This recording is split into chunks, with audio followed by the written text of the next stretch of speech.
Guys, welcome back to my channel. അപ്പം നമ്മുടെ ഇന്നത്തെ വീഡിയോ എന്ന് പറയുന്നത് കോളേജുള്ളൊരു വെള്ളിയാഴ്ച ദിവസത്തെ വിശേഷങ്ങളാണ്.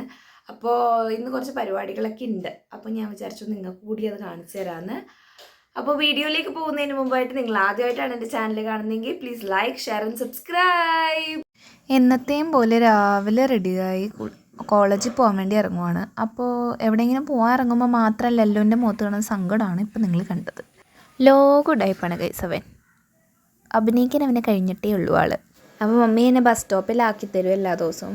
കുറച്ച് നടക്കാനുണ്ട്, കുറച്ചേ ഉള്ളൂ, എന്നാലും മമ്മി എന്നെ എല്ലാ ദിവസവും ആക്കിത്തരും ബസ് സ്റ്റോപ്പിൽ. അങ്ങനെ ഞങ്ങൾ വണ്ടിയൊക്കെ എടുത്ത് ബസ് സ്റ്റോപ്പിലോട്ട് പോയി. ബസ്സൊക്കെ കയറി നേരെ കോളേജിലോട്ട് പോയിക്കൊണ്ടിരിക്കുകയാണ്. കോളേജിൽ ചെന്ന് എല്ലാവരും വീഡിയോ ഒക്കെ എടുക്കുമ്പോൾ ഒരു സാറ്റിസ്ഫാക്ഷനാണ്. ഇപ്പോൾ എന്താണെന്ന് അറിയില്ല.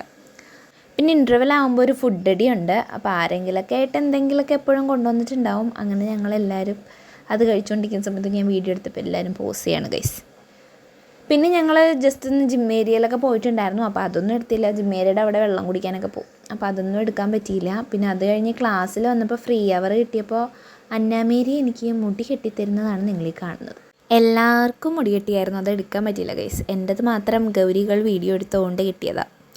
അപ്പോൾ അന്നാമേരിയാണ് ഞങ്ങളുടെ ഗ്യാങ്ങിൻ്റെ ഒഫീഷ്യൽ ഹെയർ സ്റ്റൈലിസ്റ്റ്.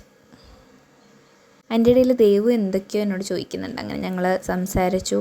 കണ്ടോ, എല്ലാവരും പഠിക്കുന്നു, ഞങ്ങൾ മാത്രം ഇവിടെ കളിച്ചുകൊണ്ടിരിക്കുന്നു ഗൈസ്.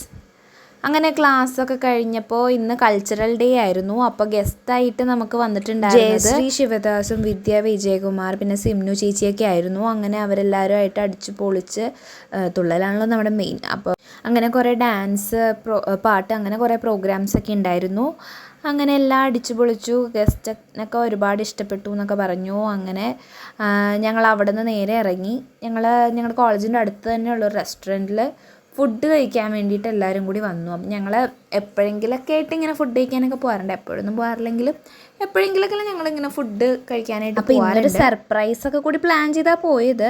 ഇത് ഞങ്ങളുടെ സലിയാണ്. സലിയുടെ ബർത്ത്ഡേ ആണ് ഞായറാഴ്ച. അപ്പം ഞങ്ങൾ സലിക്കൊരു സർപ്രൈസ് ഞങ്ങൾക്ക് കൊടുക്കാമെന്നൊക്കെ വിചാരിച്ച് ഞങ്ങൾ പോയതാണ്. അവൾക്ക് മനസ്സിലായിരുന്നു ഞങ്ങളുടെ മണ്ടത്തരമൊക്കെ കാരണം അവൾക്ക് ഓൾറെഡി മനസ്സിലായിട്ടുണ്ടായിരുന്നു. പിന്നെ അവൾ അറിയാത്ത പോലെയൊക്കെ ഇങ്ങനെ ഇരുന്നു.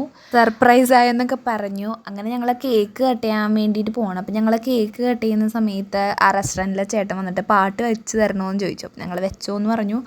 അങ്ങനെ ആ പുള്ളി ഹാപ്പി ബർത്ത്ഡേ പാട്ടൊക്കെ ഞങ്ങൾക്ക് വെച്ച് തന്നു.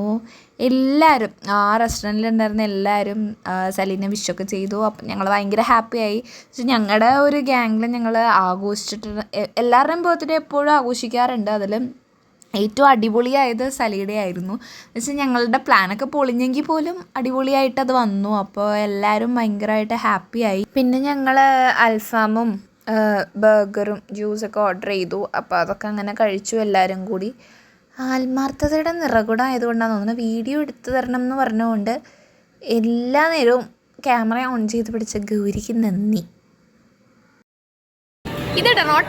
ഇട്ടിട്ടുണ്ട് ഗൗരി. അങ്ങനെ ഞങ്ങൾ മാക്സിമം ആ ചിക്കനെ ദ്രോഹിച്ച് ഞങ്ങൾ ബില്ലൊക്കെ പേ ചെയ്ത് അവിടെ നിന്ന് ഇറങ്ങി. ബസ് കുറേ നേരം നിന്ന് അവസാനം ഒരു ബസ് നിർത്തി. ഞങ്ങൾ ആ ബസ്സിൽ കയറി. എൻ്റെ വീടെത്താറായപ്പോൾ അവിടെ വേറൊരു ബസ് ആക്സിഡൻ്റ് ആയിട്ട് ഈ ബസ് വേറെ വഴിക്ക് പോയി. ഞങ്ങളെ വേറൊരു ബസ്സിൽ കയറ്റി വിട്ടു.